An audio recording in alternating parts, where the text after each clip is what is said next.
দেখাই যা ঘটছে, আর ব্যাখ্যা করি কেন ঘটছে। সংবাদে বাস্তবতা, বিশ্লেষণে গভীরতা। মাসান টিভি, সাংবাদিকতার নতুন দিগন্ত সূচনায় মাসান টিভি, একটি স্বাধীন ও নিরপেক্ষ গণমাধ্যম। নাগেশ্বরীতে যথাযোগ্য মর্যাদায় মহান বিজয় দিবস পালিত। Shafiqul Islam Shafi, staff reporter, Masan TV. যথাযোগ্য মর্যাদা ও ভাবগাম্ভীর্যের মধ্য দিয়ে কুড়িগ্রামের নাগেশ্বরী উপজেলায় মহান বিজয় দিবস উদযাপিত হয়েছে। উপজেলা প্রশাসনের আয়োজনে ১৬ই ডিসেম্বর সূর্যোদয়ের সঙ্গে সঙ্গে ৩১ বার তোপধ্বনির মাধ্যমে দিবসের কর্মসূচির সূচনা করা হয়।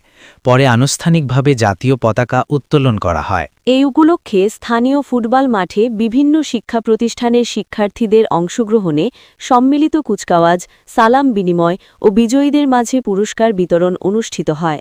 পাশাপাশি উপজেলা প্রশাসন হল রুমে বীর মুক্তিযোদ্ধাদের সংবর্ধনা প্রদান করা হয়। প্রভাষক রেজাউল করিম রেজার উপস্থাপনায় নবাগত উপজেলা নির্বাহী কর্মকর্তা শিরিন জাহান লুনার সভাপতিত্বে আয়োজিত অনুষ্ঠানে উপস্থিত ছিলেন থানার অফিসার ইনচার্জ আবদুল্লাহ হিল জামান, বীর মুক্তিযোদ্ধাবৃন্দ, সহকারী কমিশনার ভূমি বদরুজ্জামান, উপজেলা বিএনপির আহ্বায়ক সহকারী অধ্যাপক গোলাম রসুল রাজা, উপজেলা প্রশাসনিক কর্মকর্তা জেসি, মৎস্য কর্মকর্তা শাহাদাত হোসেন, কৃষিবিদ শাহরিয়ার হোসেন, প্রকল্প বাস্তবায়ন কর্মকর্তা মোফাক্খারুল ইসলাম, প্রাথমিক শিক্ষা কর্মকর্তা লুৎফর রহমান, প্রেসক্লাব সভাপতি রফিকুল ইসলাম, উপজেলা প্রশাসনিক স্কুলের ভারপ্রাপ্ত প্রধান শিক্ষক ওমর ফারুক সহ বিভিন্ন দপ্তরের কর্মকর্তা ও গণ্যমান্য ব্যক্তিবর্গ।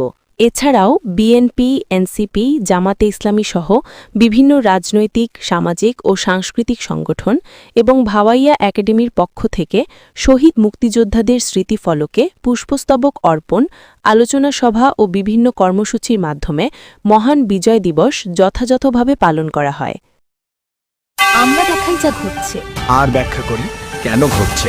সংবাদে বাস্তবতা, বিশ্লেষণে গভীরতা। মাসান টিভি।